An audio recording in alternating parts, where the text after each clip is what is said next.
नमस्कार दर्शकों, मैं पंडित नारायण शास्त्री आप सभी दर्शकों का अपने YouTube चैनल पर बहुत बहुत स्वागत करता हूं। देखिए, आज हम चर्चा करेंगे कि घर में दरिद्रता किन कारणों से आती है, शास्त्रों में क्या करने को कहा है और क्या निषेध है, जिससे कि लोग कमाते भी बहुत हैं, पैसा भी बहुत आता है घर में, लेकिन घर में पैसा रुकता नहीं है बिल्कुल भी। तो ऐसे क्या कारण है, क्या कर रहे हैं हम जिसके कारण से हमारे घर में पैसा नहीं रुक रहा है, क्यों गरीबी आ रही है, क्यों दरिद्रता आ रही है। तो आज हम ये कारण जानेंगे।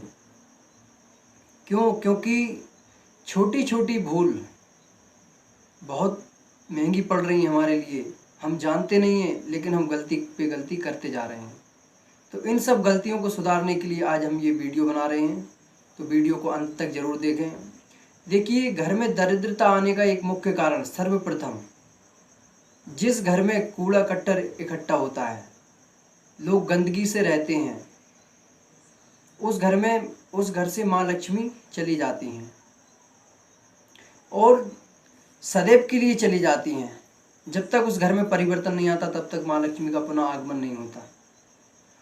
देखिए, लक्ष्मी दो प्रकार की होती हैं, जैसे कि श्री सूक्त में आता है, अलक्ष्मीर्मी नश्यताम तोम वृणे। लक्ष्मी एक होती है लक्ष्मी और दूसरी होती है अलक्ष्मी। तो लक्ष्मी जो धन लेकर के आती है और अलक्ष्मी वो होती है जो आपका धन घर से ले जाती है। तो लक्ष्मी जी की कृपा होती है तब तो हमारे पास बहुत सा पैसा आता है, सुख समृद्धि आती है, वस्तु आती है, धन धान्य की वृद्धि होती है। और जब अलक्ष्मी आती है तो जो हमारा बैंक बैलेंस है वह भी खाली हो जाता है। तो ये किन कारणों से होता है, ये सब अब आज हम जानेंगे। देखिए, जिस घर में, पहला कारण, जिस घर के व्यक्ति सूर्योदय के समय सोते हैं और सूर्यास्त के समय सोते हैं, उनके यहाँ से माँ लक्ष्मी धीरे धीरे विदा हो जाती हैं, चली जाती हैं वहाँ से। क्योंकि देखिए, सूर्योदय के समय जो ब्रह्म मुहूर्त है, रात्रि 3:30 बजे से सूर्योदय तक ब्रह्म मुहूर्त कहा जाता है। तो इस बेला में यदि हम सोते हैं, वैसे देखिए हम इतना तो खैर नहीं कर सकते आज के ज़माने में कि रात्रि 3 और 4 बजे जग सकें, लेकिन फिर भी सूर्योदय से पहले पहले हमें जाग जाना चाहिए। स्नान करके सूर्य की पहली किरण का हमें दर्शन करना चाहिए, ताकि भगवान भुवन भास्कर की जो पहली किरण हमारे ऊपर पड़े और हमारा चेहरा प्रसन्नता और तेज से परिपूर्ण भर जाए। और सूर्य नमस्कार करें प्रतिदिन भगवान सूर्य को। देखिए, भानुप्रिय नमस्कारो ब्राह्मणो मोदक प्रिय।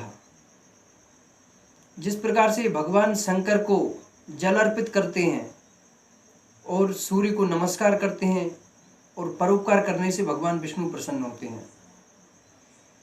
तो जिस घर में सूर्योदय के समय पर व्यक्ति सोते हैं, उस घर से माता लक्ष्मी चली जाती हैं और अलक्ष्मी अपना डेरा जमा लेती हैं। देखिए, कहीं कहीं ऐसा भी होता है कि जो धनवान होते हैं, धनवान होते हुए भी उनके घर से धीरे धीरे लक्ष्मी जी चली जाती हैं। तो वो तो धनवान है, उनके यहाँ दरिद्रता कैसे आ रही है? उनके यहाँ दरिद्रता इस प्रकार से आती है कि अलक्ष्मी जो है, उनका वाहन है कौन? उल्लू। लक्ष्मी जी का वाहन उल्लू है। फिर लक्ष्मी जी रहती हैं, पहले लक्ष्मी नारायण के साथ आती हैं जो सुख समृद्धि धन धान्य की वृद्धि करती हैं, और फिर माता लक्ष्मी वो अकेली आती हैं जो उल्लू पर बैठ करके आती हैं। तो सर्वप्रथम हमारी बुद्धि, जो अलक्ष्मी होती है उल्लू पर बैठ करके आती हैं, तो वो हमारी बुद्धि को परिवर्तन करती हैं। सर्वप्रथम कहते हैं ना कि इस व्यक्ति की मति मारी गई है। क्योंकि हमें, यदि हम गलत भी कर रहे हैं तब भी हमें वह ऐसा नहीं लगता कि हम गलत कर रहे हैं। हमारे मन से हमें ऐसा ही लगता है कि हम सही कर रहे हैं, और जो कुछ हम करते हैं वह सब कुछ सही करते हैं, हम नहीं जान पाते। तो सूर्योदय के समय पर जिस घर में सोते हैं लोग, उस घर से माता लक्ष्मी चली जाती हैं।